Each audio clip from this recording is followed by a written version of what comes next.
गांव में संपत और कप्तान नाम के दो व्यक्ति रहते थे। रत्नपुर गांव के करीब के जंगल में एक डायन का आतंक था। रत्नपुर गांव के बहुत से लोग उस जंगल में गायब भी हो चुके थे। संपत और कप्तान उसी जंगल से गुजर रहे थे। संपत: अरे कप्तान भाई, हमें शॉर्टकट रास्ते से नहीं आना चाहिए था। यहां से जल्दी चलो। सुना है यहां पर लोग रहस्यमय तरीके से गायब होते हैं। ये जंगल बड्डा ही डरावना है। कप्तान: अरे, मेरा चेला होकर बुजदिलों जैसी बातें कर रहा है। संपत: अरे कप्तान भाई, पिछले ही महीने सुखिया चाचा का बेटा इसी जंगल से लापता हो गया था, जिसका सुराग आज तक नहीं मिला। तुम तो वैसे भी 9 महीने शहर में बिताते हो और 3 महीने गांव में बिताते हो। तुम्हें क्या पता गांव में क्या चल रहा है? कप्तान: अबे तुम गांव के गंवार क्या जानो शहर के आमदनी के बारे में। तुम तो बस सारा दिन मुंह उठाए गांव में फिरते रहते हो। कितनी बार बोला है तुझे चेला कि मेरे साथ शहर आ जा, लेकिन तू ये गंवारों वाली जिंदगी छोड़ना ही नहीं चाहता। तभी संपत की नजर एक पॉलीथीन पर पड़ी जिसे गुरु पकड़े हुए था। संपत: ये हाथ में क्या पकड़े हो कप्तान भैया? जरा हमें भी दिखाओ क्या है इस पॉलीथीन में। कप्तान: अरे कुछ नहीं संपत, मेरी पत्नी ने शहर से कुछ डायपर के पैकेट मंगवाए थे, बस वही हैं। संपत: डायपर के पैकेट? लेकिन जहां तक मैं जानता हूं तुम्हारे घर में तो कोई बच्चा है ही नहीं। कप्तान: अबे पगला हो गया है क्या? मुन्ना को भूल गया क्या? संपत: मुन्ना? अरे वो तो 10 साल का हो चुका है कप्तान भैया। सांड की तरह फैल फैल कर मोटा ताजा हो रखा है। क्या वो अभी भी ड्राइवर पहनता है? कप्तान: तुम गांव के गंवार क्या जानो? तुम गांव के गंवार इस बात को नहीं समझोगे। हम शहर के रहने वालों के तौर तरीके कैसे कैसे होते हैं। संपत: बड्ढे शहर वाले बनते फिरते हो? अरे सीधे सीधे ये क्यों नहीं कहते कि तुम्हारा वो सांड जैसा मुन्ना अब भी बिस्तर पर सूसू कर लेता है? कप्तान: अरे मैंने उसे बड्ढे लाड्डप प्यार से पाला है। संपत: क्या खाक लादत प्यार? अरे कान पर दो मारो उसके, बिस्तर पर सुसु करना बंद कर देगा। उसको पीटने के बजाय उसके लिए डायपर लाकर दे रहे हो और कहते हो कि हम शहर वालों के जीने के तौर तरीके बड्ढे अलग होते हैं। इससे तो अच्छा मेरा गाँवों है भला। संपत ने यह बात बोली थी कि तभी अचानक देखते ही देखते चारों ओर धुआं छा गया और अजीब अजीब सी आवाजों का शोर होने लगा। कप्तान: ये धुआं कैसा संपत? मुझे कुछ भी दिखाई नहीं दे रहा। तभी संपत के कानों में कप्तान की चीख टकराई। चीख सुनकर संपत बुरी तरह से डर गया और बेहद फुर्ती से वहां से भाग गया। कुछ ही देर में संपत भागता हुआ गांव पहुंच गया और चिल्लाते हुए सबसे बोला, संपत! अरे गांव वालों कहां मर गए? तुम सबके सब निकम्मो, तुम सबके सब जल्दी से मेरे साथ चलो। कप्तान भाई लापता हो गए हैं। संपत की बात सुनकर गांव का मुखिया गुस्से से बोला, मुखिया क्या बात है संपत? क्या कुत्ते की तरह इतनी देर से भौंके जा रहा है? लगता है तू आज भी शराब पीकर आया है। कितनी बार कहा है तुझसे कि ज्यादा मत पिया कर, लिवर खराब हो जाएगा। अबे मर जाएगा किसी दिन। संपत: जल्दी चलो मुखिया जी। गजब हो गया। मैं कप्तान भाई को बस स्टैंड लेने गया था और लौटते हुए हम उसी जंगल से गुजर रहे थे जिस जंगल में वो डायन रहती है। अचानक चारों ओर धुआं धुआं छा गया और कप्तान भाई की चीख मेरे कानों में टकराई। मैं बड्डी मुश्किल से अपनी जान बचाकर भागा हूं। मुखिया, तू दोस्त के नाम पर कलंक है। अपने जिगरी दोस्त को जिसे तू अपना गुरु मानता है उसे अकेला छोड़कर भाग आया और हम सब गांव वालों को निकम्मा बोल रहा है। संपत: अरे तो क्या करता, मैं भी उस डायन का शिकार हो जाता। हाँ मुखिया, अगर मैं तेरी जगह होता मैं अपने दोस्त का साथ कभी नहीं छोड़ता, भले ही मुझे उसके लिए अपनी जान ही क्यों नहीं देनी पड़ती। संपत: मुखिया जी, अब मेरा मुंह मत खुलवाओ, सब जानता हूं मैं। पिछली बार जब रतन चाचा का बेटा उस डायन का शिकार बना था तब आप ही उसके साथ थे, मुझे सब पता है। लेकिन आपसे कोई सवाल नहीं कर सकता क्योंकि आप इस गांव के मुखिया जो ठहरे। संपत ने यह बात बोली ही थी कि कप्तान हांफता हुआ वहां पर आ गया और गुस्से से संपत से बोला, कप्तान, अबे साले, जब तेरे जैसे दोस्त मेरे पास हो तो फिर मुझे दुश्मनों की क्या जरूरत है? मुझे अकेला छोड़कर भाग आया तू। संपत, अरे कप्तान भाई, तुम सही सलामत वापस आ गए। मैं तो समझा कि तुम्हें डायन ने पकड़ दाचकर मार दिया। मैंने अपने कानों से तुम्हारी चीज जो सुनी थी। कप्तान, हां, मुझे उस डायन में पकड़ लिया था, मगर जैसे ही उस डायन ने मुझे पकड़ दा, मैंने एक जोरदार मुक्का उसके मुंह पर मार दिया और वहां से भाग आया। मैं उस डायन से लड़ कर आ रहा हूं और तू डरकर भाग गया। संपत, बड्ढे बहादुर बने फिरते वो कप्तान भाई। अगर इतनी ही बहादुरी थी तो फिर चीखें क्यों? कप्तान, अबे अगर कोई अचानक से पीछे से पगडराच लेगा तो चौंक कर तो अलग से चीख ही निकलेगी ना। मुखिया, अब तुम दोनों लड़ना बंद करो। गांव में ना जाने कितने लोग उस जंगल से लापता हो गए। हमें इस समस्या का समाधान जल्द से जल्द करना होगा। मुखिया, कप्तान, तुम ही पहले ऐसे व्यक्ति हो जो उस डायन के चंगुल से सही सलामत आ गए हों। इसका मतलब तुम में उसका सामना करने की हिम्मत है। तुम ही हमें उस डायन से छुटकारा दिला सकते हो। कप्तान, मेरा दिमाग खराब हो गया क्या? अगर मैं जिंदा बचकर आ गया तो आपको क्या लगता है तुम्हारे पानी भर चढ़ाने से मैं क्या चढ़ जाऊंगा? मैं तुम्हारे झांसे में नहीं आने वाला। जाओ, जाकर कोई और बकरा ढूंढो। इतना कहकर कप्तान वहां से चला गया। मुखिया संपत की ओर देखने लगा। संपत, दिमाग खराब हो गया मुखिया जी। मैं तो खुद ही बड्ढी मुश्किल से जान बचाकर आया हूं। तुम गांव के मुखिया हो। गांव वालों ने तुम्हें चुना है तो तुम क्यों नहीं उस डायन से सामना करने के लिए जाते? मुखिया, अबे अगर मैं इस गांव का मुखिया हूं तो क्या मैं अपनी जान गंवा दूं? मुखिया ने इतना बोला ही था कि तभी एक बेहद बूढ़ा व्यक्ति, जिसकी उम्र करीब 100 साल के आसपास थी, लाठी पकड़े हुए लड्डखड्डाता हुआ वहां पर आ गया और कपकपाती आवाज में मुखिया की ओर देखकर बोला, बूढ़ा, चिंता मत कर।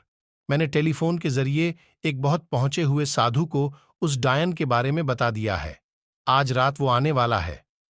देखना, वो साधु अपनी शक्ति से उस डायन को जलाकर राख कर देंगे। हां। अचानक वो बूढ़ा खांसने लगा। उसके हाथ से लाठी छूट गई और वह गिर गया।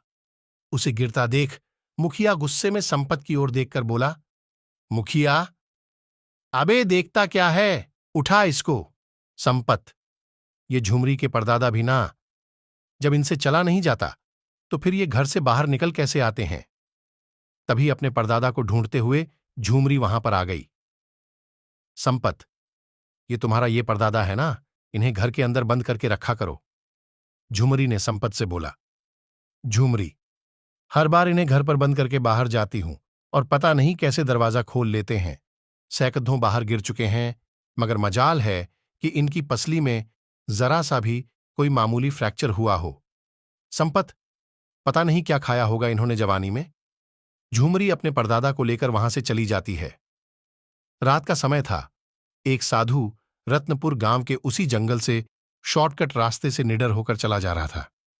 तभी अचानक देखते ही देखते काला धुआं उठने लगा, मगर साधु निडर होकर वहां पर खड़ीडिढ़ा रहा। कुछ देर बाद धुआं छट गया। साधु के सामने एक बेहद भयानक चेहरे वाली डायन खड़ी हो गई। डायन, क्या तुझे पता नहीं, यहां जो भी आता है जिंदा बच के नहीं जाता। साधु, हां जानता हूं, ना जाने कितने लोगों की जान ली है तूने, लेकिन अब तेरा अंतिम समय आ गया है डायन, क्योंकि मैं तुझे अपने मंत्रों की शक्ति से भस्म कर दूंगा। डायन, कोशिश करके देख ले। इतना बोलते ही साधु मंत्र पढ़कर उसके ऊपर फेंकने लगा, मगर साधु के मंत्रों का असर उस डायन पर हुआ ही नहीं। साधु, ओम क्लीम चामुंडाय नमः, ओम क्लीम चामुंडाय नम। ये कैसे हो सकता है? इस पर तो मेरे मंत्रों का असर ही नहीं हो रहा है। डायन हंसने लगी। साधु बुरी तरह से डर गया।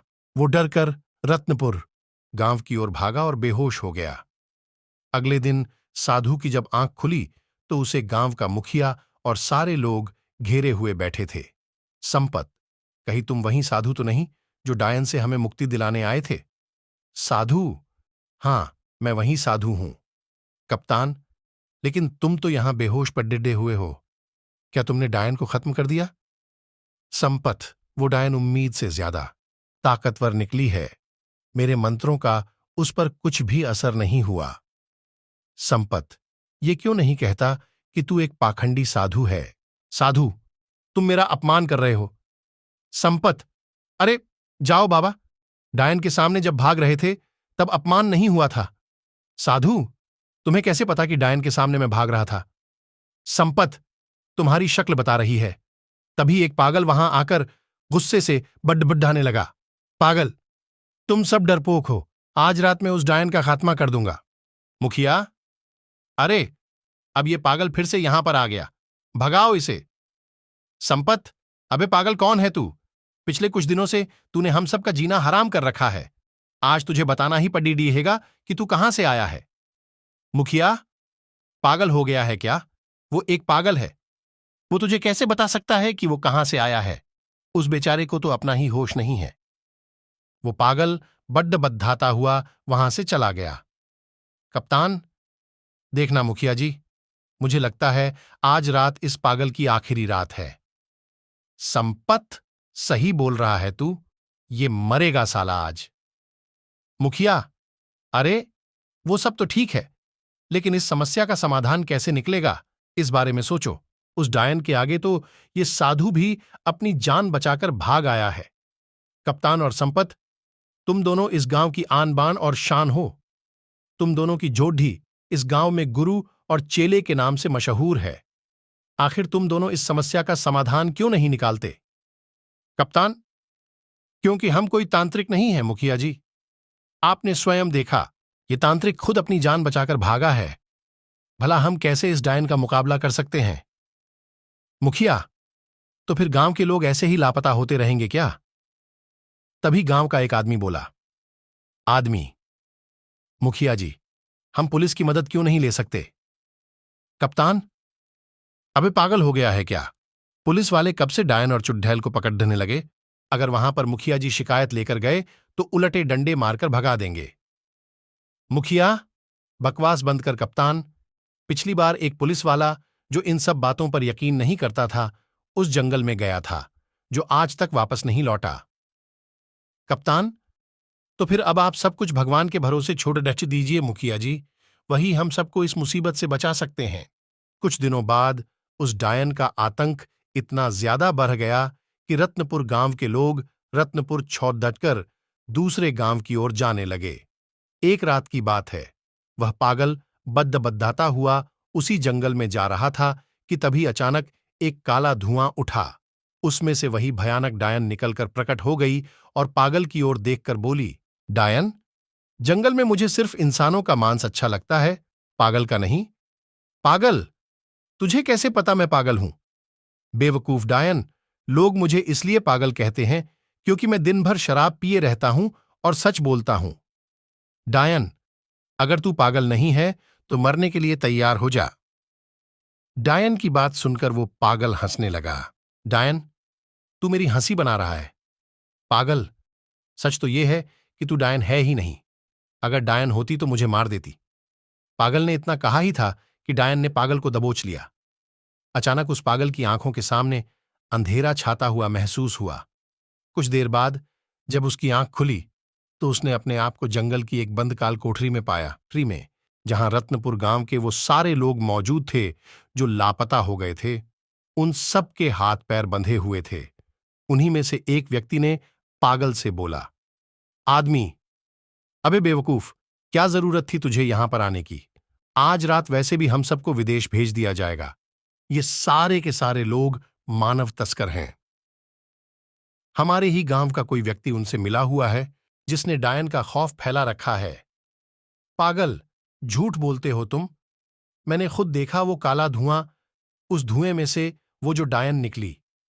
आदमी, वो सब केमिकल का कमाल था।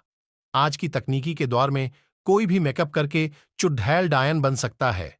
फिल्में नहीं देखी क्या? अरे यार, तू तो पागल है, मैं तुझे क्या बताऊं? तभी एक और व्यक्ति वहां हंसते हुए आ गया। पागल, तुम तो रत्नपुर गांव के व्यक्ति हो, तुम्हारा नाम कप्तान है। तभी एक और व्यक्ति वहां हंसते हुए आ गया। जो कोई और नहीं बल्कि कप्तान का दोस्त संपत था। संपत, गुरु, ये पागल तो बड्ढा जल्दी से ही हो गया। मैं तो खामखा डर रहा था गुरु कि हम इस पागल को पकड़ डिड्डेज के ले जाकर क्या करेंगे। ये पागल भला हमारे किस काम आने वाला था, लेकिन ये तो सही हो गया। तुम्हारा आइडिया कमाल का था कप्तान। देखना संपत, आज की रात हम इन सबको शहर शिफ्ट कर देंगे और वहां से इन सबको पकड़ डोच कर विदेश में ले जाया जाएगा। उसके बाद हम देखते ही देखते माला माल हो जाएंगे। तुझे अंदाजा भी नहीं है संपत, हम इतने पैसे वाले हो जाएंगे कि रत्नपुर गांव जैसे ना जाने कितने गांव खरीद लेंगे। कप्तान ने यह कहा ही था कि तभी उस पागल ने अपनी फटी हुई जेब से पिस्तौल निकालकर एक हवाई फायर कर दिया। सब कुछ इतना जल्दी हुआ कि कप्तान और संपत अचानक चौंक गए। संपत, गुरु, उसके हाथ में तो पिस्तौल है। ये कोई पागल नहीं है, ये कोई पुलिस वाला लगता है। हमने पागल समझकर इसके हाथ पैर भी नहीं बांधे। कप्तान, तू सही कह रहा है संपत। लगता है हम दोनों से बड्ढी चूक हो गई। देखते ही देखते पुलिस ने उन सबको घेर लिया। सारे पुलिस अधिकारी उस पागल को सल्यूट करने लगे। वह पागल व्यक्ति कोई और नहीं बल्कि क्राइम ब्रांच ऑफिसर अशोक था। अशोक, मुझे इंटेलिजेंस से सूचना मिली थी कि रत्नपुर गांव में बहुत से लोगों की मानव तस्करी होने वाली है। इसलिए मैं कुछ दिनों पहले यहां की छानबीन करने के लिए आ गया। यहां आकर डायन की अफवाह सुनकर मुझे पक्का यकीन हो गया कि कोई और नहीं बल्कि कोई मानव तस्कर ही होगा जिसने डायन का खौफ फैला रखा है, ताकि पुलिस और लोग डर की वजह से इस केस की तह तक ना जाए। और इस काम के लिए मेरी मदद गांव के मुखिया ने की। तभी गांव का मुखिया और उसी साधु के साथ और लोग वहां पर आ गए। मुखिया मुस्कुराता हुआ बोला, मुखिया, मुझे तो उसी दिन तुम दोनों पर शक हो गया था, जिस दिन तुम दोनों डायन के चंगुल से बचकर आ गए थे। ऐसा इससे पहले कभी नहीं हुआ। सारा गांव डायन से डरा हुआ होता था और तुम दोनों के चेहरे पर कोई शिकन नहीं होती थी। मैं शुरू से ही क्राइम ब्रांच के इंस्पेक्टर अशोक को जानता था। मुझे पक्का यकीन हो गया था कि मेरे गांव में कोई डायन वायन का प्रकोप नहीं है, बल्कि ये तो किसी इंसान की ही करतूत है। साधु, तुम दोनों के ऊपर शक उस दिन और ज्यादा पक्का हो गया जिस रात डायन से मेरा सामना हुआ। डायन को भगाने के लिए मैंने बेहद प्राचीन मंत्र पढ़कर फूंके, मगर डायन टस से मस नहीं हुई। कहां से होगी, क्योंकि मेरे सामने तो डायन थी ही नहीं। वह मंत्र डायनों और चुड़ैलों के लिए थे, इंसानों के लिए नहीं। पुलिस ने कप्तान और संपत को गिरफ्तार करके जेल भेज दिया और सारे गांव वालों को डायन से मुक्ति मिल गई।